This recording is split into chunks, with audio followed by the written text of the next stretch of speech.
वाळूज महानगरात रक्तदान शिबिर, आरोग्य तपासणी शिबिर, महिलांचे हिमोग्लोबिन रक्तदान तपासणी शिबिर, आधार नोंदणी, नूतनीकरण, पोस्टातील विविध योजना, विमा, मतदान नोंदणी या कार्यक्रमाचे उद्घाटन आमदार संजय शिरसाट यांच्या हस्ते नुकतेच पार पडले आहे।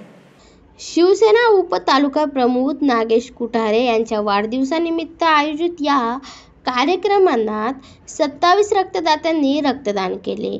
35 आधार नोंदणी, नूतनीकरण व विविध योजनांचे लाभ घेतला। हिमोग्लोबिन 31 महिलांनी लाभ घेतला असून जवळपास 45 जणांनी आरोग्य तपासणी शिबिराचा लाभ घेतला।